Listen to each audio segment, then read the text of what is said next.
Vamos falar sobre um assunto que não é tão legal, mas que tem que ser falado, né? Nós estamos em maio, maio laranja, e nós vamos conversar com a neuropsicóloga Aline Duarte. Doutora, seja muito bem-vinda, boa tarde. Boa tarde a vocês, boa tarde a todos os telespectadores, familiares que estão aqui conosco nessa casa, né?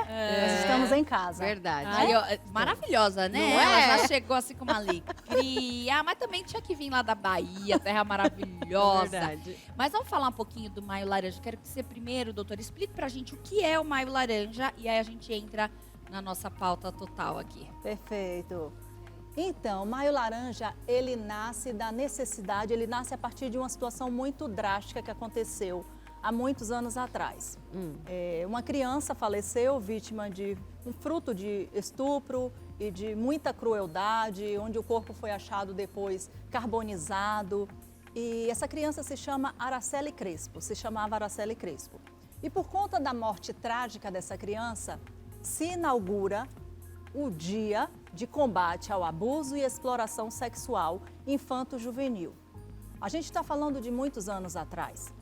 E hoje a gente já tem uma legislação, em 2022 inaugurada, que a gente não pode falar sobre um tema desse, a gente não pode falar do abuso. Hoje a gente fala de prevenção, Bárbara. Tá. Qual é a melhor medida? Nós somos pais, nós somos mães, educadores, agentes de saúde. Nós precisamos entender que a gente precisa fazer um pavimento antes de acontecer qualquer coisa, né? Nós estamos aí com toda a rede disponível, as crianças hoje têm uma disponibilidade e a tecnologia e informação na mão, então mais do que nunca a gente precisa hoje estabelecer parâmetros de informação para essas crianças. Então, hoje a gente fala da campanha Maio Laranja, é o mês inteiro. Antes a gente tinha apenas o dia 18. O dia 18 é o dia D, é o dia em que você vai ver várias notícias, entrevistas, campanhas para esse dia.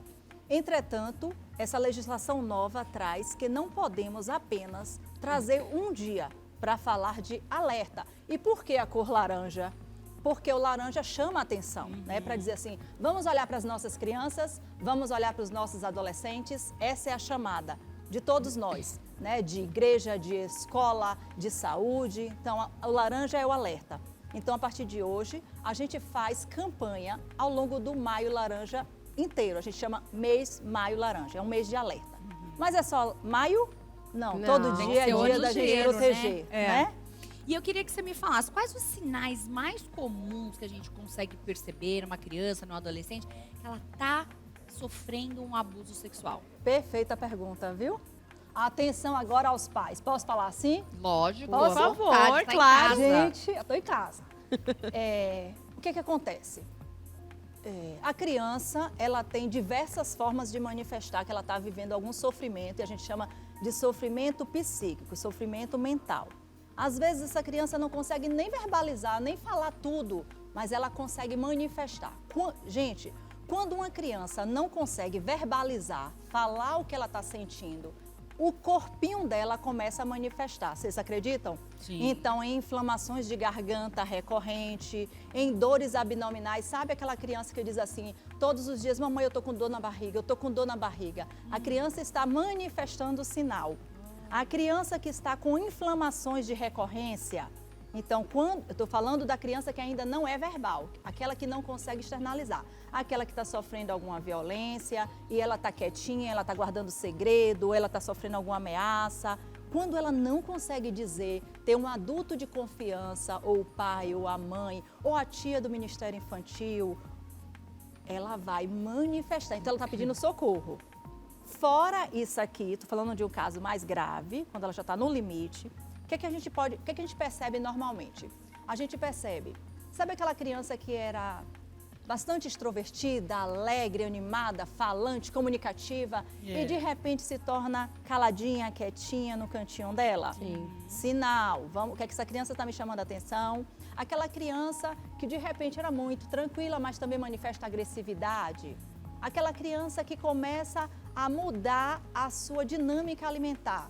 É aquela criança que está com compulsão alimentar. Sabe aquela criança que você não entende qual a razão, porque eu estou comendo tanto, aquela criança que está muito, uma alimentação exacerbada. Além do normal. Além Sim. do que é normal. Ou o contrário também, viu, gente? Porque Que a gente não quer comer. que não quer comer. Então, aquele menino que estava com notas excelentes, um menino que nunca deu trabalho na escola. De repente, a professora diz, eu não sei o que está acontecendo com fulaninho. Ele está mais tímido, quieto. Por que fulaninho está tão sonolento na sala? Ele está no cantinho da sala. Olha quantos movimentos. Notas rebaixadas. Outro sinal bem importante que a gente precisa ficar atento. A gente tem uma criança que está lá por volta dos 3 aninhos, 4 aninhos, já tem controle de esfíncter, não faz xixi na cama mais. De repente, você não sabe por quê, esse menino já estava tão desenvolvido, ele já estava tão avançado, ele está agora com muito medo, ele está muito retraído e ele volta a fazer xixi na cama. Isso se chama enurese noturna. Sinal de que essa criança está dizendo, por favor, olhem para mim. Olha quantos sinais essa criança pode dar para a gente. É verdade, Né? né? E agora me diz uma coisa, como é que os pais podem falar com os filhos, né, sobre sexualidade e consentimento de uma forma adequada para cada idade? As perguntas estão tops. Que bom! Como? Hoje, só um adendozinho. Hoje eu estava com uma moça e ela disse assim, doutora Aline, eu tenho um filho de 2 aninhos. Eu posso falar sobre sexualidade com essa criança? E aí eu disse, você deve. Sabe por quê? Porque aos 2 aninhos a gente já não manda os filhos da gente para creche, a gente já não manda para a escola. Sim. Esse menininho, ele toma banho. Sim. A gente precisa dizer a essa criança que existem partes no corpo dela que ninguém pode tocar de forma inadequada. Então eu não espero ele chegar com alguma informação equivocada para eu dizer. Então, enquanto eu estou dando banho, eu estou com ele com 1 aninho e meio. Olha, Bárbara, eu estou com 1 aninho e meio. Eu estou cantando no chuveiro e eu estou dizendo, aqui só mamãe pega, aqui só mamãe lava. E eu posso falar isso com uma criança de 1 ano e meio cantando. Eu posso falar isso com uma criança de 2 aninhos e meio e 3 aninhos com um semáforo, gente. Olha papai e mamãe que está aqui. Com um semáforo verde, amarelo e laranja. Onde é que a gente pode tocar? A gente pode deixar legal. verde para a perna, mas vermelho para as partes íntimas. E eu explico, Kelly, desde pequenininho, o que são partes íntimas. Para a idade de 2 anos, com 2 anos eu vou falar. Para a idade de 5 anos eu vou falar respeitando e obedecendo. Sabe uma coisa bem interessante que eu gosto de falar para os pais? Quando a gente está com um menininho pequenininho, eu desço na altura dele para falar com ele. Tá. Porque ele se sente respeitado, ele se sente importante. E eu já trago segurança para essa criança, Bárbara. Legal. Entende? Eu não falo daqui de cima, porque eu sou uma figura de autoridade, como pai, como mãe. Então, para respeitar e para que essa comunicação seja aqui fluida, eu olho no olhinho dele e trago para ele. Papai e mamãe pode dar banho em você. Quem mais? Quem são as pessoas de referência? Vovó pode? Aí ele vai perguntar, vovó pode, mamãe? Vovó pode. Quem não pode? O titio que não conhece você? Não pode. Então a gente vai falar. Posso falar dessa forma com 2, posso falar com 5. Filho, filha, a gente tem no corpinho um semáforo inteiro. Algumas partes a gente pode tocar, outras partes a gente não deixa. E a gente nomeia, a gente precisa nomear. A gente não dá nomes fictícios para órgãos íntimos. A gente fala da forma que é o nome. Cada parte tem boca é boca, olho é olho. Ah, pode falar sem nenhum Por medo. favor, Porque sem a gente receio, fica, né? gente. Eu que sou mãe, tenho uma filha de 6 anos, então a gente fica assim, ai meu Deus, Não, fala. É difícil. vagina, Bárbara. Pode falar tranquilamente. Vagina. E aqui você protege. É por isso que a gente usa calcinha. É. E Não, a gente diz, isso eu falo para ela assim, olha, é tão importante aqui as nossas partes que tem uma roupinha especial para essas Isso. partes. Porque ela falou, por que o menino não tem aqui, só a gente, menina? Aí eu falei, porque aqui tudo bem, aqui não tem problema. Então, fui explicando. Mas o nome, realmente, eu tinha pode. dúvida. Qual é a grande questão? A internet, a rede vai ser cruel com os nossos filhos. Nós não vamos brincar. Sim. Eles não vacilam. E eles falam da forma mais perversa. Então, se papai e mamãe ensinam da forma adequada, eles se sentem seguros. E quando alguém trouxer uma informação que não é a que a pessoa de referência, de confiança me falou, ele vai dizer, isso não está certo. Quando ele for convidado ou for, em alguma medida, chamado a atenção para aquilo ali, ele já tem um conhecimento prévio. Isso traz segurança. Então, quanto mais eu nomeio, quanto mais eu falo, quanto mais eu discuto com naturalidade, mais segura essa criança fica. Mas eu protejo, né? Então Mais seria um isso. sistema de proteção, seria Sim. mais ou menos isso. Perfeito. Diálogo, falar como é realmente que tem que ser estabelecido isso da forma mais clara possível. Isso. Sem rodeio. Sem rodeios, por Tá. favor. E mais natural o assunto fica também, né? É, porque para os pais, às vezes, é um tabu, né? É. Principalmente, por exemplo, para o pai que ficou viúvo. Uhum. Tem filhas mulheres. É. Tanto que meu marido fala, isso aí você fala pra sua mãe, isso aí você pergunta pra sua mãe. Porque eles não têm essa questão. Como uma dica para os pais que são viúvos ou pais que são separados, que criam as suas filhas meninas? Deixa eu dizer uma coisa. Não tem coisa melhor do que essa menina ter um pai em que ela tenha segurança, confiança para falar. Então o tabu está na nossa cabeça. O tabu está porque a gente não aprendeu da forma adequada e a gente tem a deturpação de que falar de sexualidade é falar de sexo, de vulgaridade. Exatamente. Papai e mamãe é nosso papel. Você tem um grande privilégio, especialmente os homens. Nós temos muitos homens aqui, especialmente os homens. A filha e o filho está esperando que você fale para ela, viu? É isso que eu escuto no consultório, Bárbara. Eu queria tanto que meu pai conversasse comigo. Tia Aline, eu queria tanto que ele falasse comigo. Eu não tenho vergonha de falar. Então não tenha vergonha. Você primeiro tira esse preconceito de si e fala nessa linguagem que a gente está conversando aqui.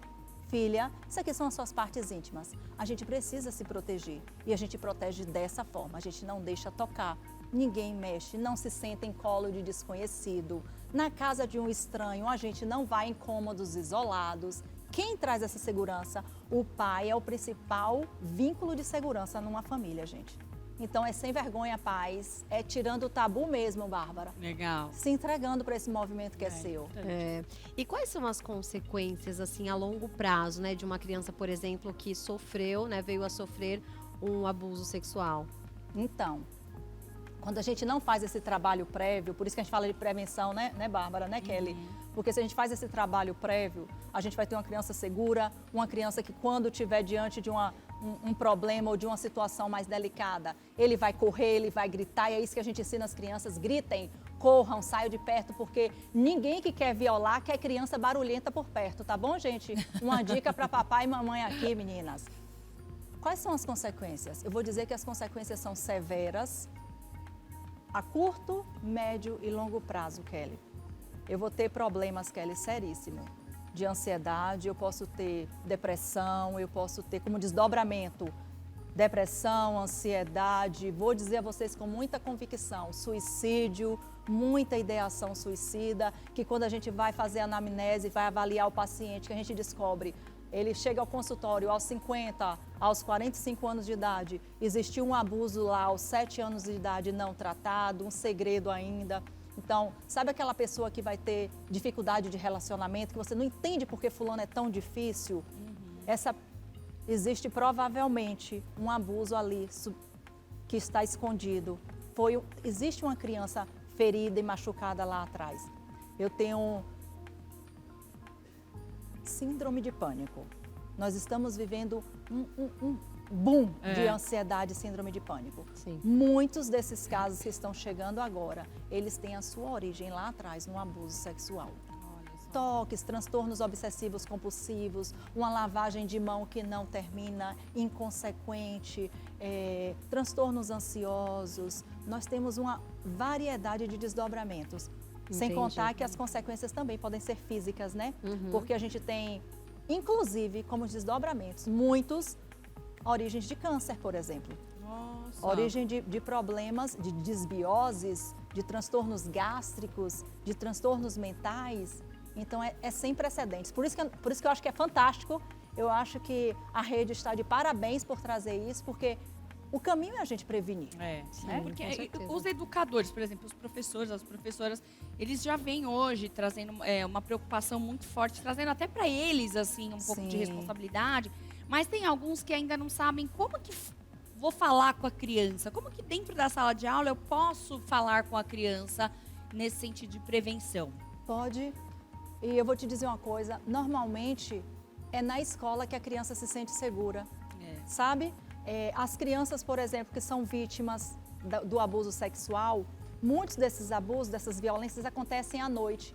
Então é na escola que ela se sente segura, é o único lugar de segurança dela. Que ela é a sai escola. também, muitas vezes, do ambiente que, né? Isso, ela sai daquele ambiente de violência e é na escola que ela se sente protegida. Na escola ela tem a alimentaçãozinha dela, na escola ela tem a pró que olha para ela, que vê a tarefa dela, ela tem um olhar adulto, um cuidado desse adulto. Então é ali que muitas vezes, muitas professoras são anjos, porque são elas as confidentes. Elas são as pessoas de confiança dessas crianças, né? Para revelar segredos. E aí eu vou dizer, se você tem esse conhecimento, se você sabe, você pode fazer uma aula, por exemplo, sobre proteção. Essa aula a professora pode dar. É papel dela? Não é papel dela. O papel da professora é trazer os conteúdos didáticos, mas a gente chama isso de tema transversal. Isso é um tema transversal que pode proteger inúmeras outras crianças. Então eu posso aproveitar um caso isolado e posso falar de proteção. E como podemos nos proteger? Nós podemos nos proteger falando com quem a gente confia, fugindo daquilo que é hostil e, mais importante, denunciando quando acontece, né? Essa professora que sabe, além das atividades que ela pode fazer de forma tangenciada com os conteúdos, para instruir, ela também é um veículo, ela é um dos principais veículos de transformação, porque a denúncia dela, anônima, salva aquela e salva outras dezenas de vidas. Nossa, fortíssimo, Entendi. né? Inclusive você falando de denúncia, né? Eu queria perguntar, quais são as barreiras, né, que uma criança pode enfrentar fazendo uma denúncia sobre o abuso? Perfeito. Vocês sabiam que a gente tem mais de 90% não chega aos órgãos? Eu imagino. Não chegam, eu imagino. infelizmente. Por que que a criança? Porque a criança tem medo. A criança está em condição, diz lá a Constituição e o Estatuto da Criança e do Adolescente. A criança e o adolescente, eles estão em especial condição de desenvolvimento. Então, o medo, Kelly, ainda afeta e afasta muitas crianças do iniciativa. Entendi. O que que a gente faz? Quando a gente traz aqui esse repertório para dizer assim, vamos fortalecer os nossos filhos, vamos falar de sexualidade, porque quando diante de uma ameaça ou de uma situação vulnerável, ele vai saber agir, é para que ele não chegue a essa situação, Kelly. Chegou, a gente precisa estimular essa criança a denunciar. E aí eu vou dizer uma coisa a vocês, tem vários canais. Uma criança, a gente precisa ensinar rapidinho que o Disque 100 é 100. A gente precisa cantar a musiquinha do Disque 100. Em caso de ameaça, em caso de medo, tá acontecendo alguma coisa, eu disco 100. Então, eu preciso ensinar a criança desde os 2 aninhos. Eu posso pegar um teclado, gente, e colocar, ó, perigo, Disque 100. E essa criança, se ela internaliza isso aqui, ela sabe que tem um órgão de proteção aqui. Porque o Disque 100 recebe essas denúncias e encaminha para os órgãos de defesa, conselho tutelar, para assistência, para a delegacia e toda essa rede que se chama Rede de Proteção da Criança, ela é acionada de forma anônima, e essa rede começa a atuar em proteção a essa criança. Doutora Aline, que alegria receber você aqui. Eu acho que ficou curta, né? A gente tem que falar mais vezes sobre esse assunto que eu acho que é super importante. E se você não sabia, né, do Maio Laranja, já agora ficou mais informado e também trazer para tua casa, para tua família essa responsabilidade. Passa os seus contatos pra gente, por gentileza. Então, meu arroba é Aline Duarte, Aline com 2 N's, _ no final. E o meu contato é 61-8500-2338. Muito obrigada. Obrigada a vocês. Volte sempre aqui ao nosso Queridas, programa. Pode ficar viu? aqui com a gente vai despedir. Vem, Renato. Vamos dar tchau pro Bora! pessoal. Eu estava aqui Senta aí, observando a doutora falando aqui sobre o sobrenome, Aline Duarte. Aline Duarte. Mesmo sobrenome que eu tenho, que vem do meu pai. O quê? Duarte, Renato Venâncio Duarte da Silva. Aê! Não, Temos tem algum alguma linhagem aqui de parentesco aí. Algum parentesco. Depois a gente troca esse Vamos. telefone verdade. aqui, É ó. verdade. E amanhã a gente tá de volta, sexta-feira. Sextou, Aquele amanhã dia vai estar bom, né? maravilhoso, hein? É o dia musical. O dia que a gente come melhor, né? O dia mais esperado, né? O dia Só mais fala de mais comida, esperado. eu, né? Tem música boa também, tem muita Tem. música, verdade. bate-papo e a gente espera você, tá bom? Beijo, gente! Beijo, até Tchau. amanhã! Até.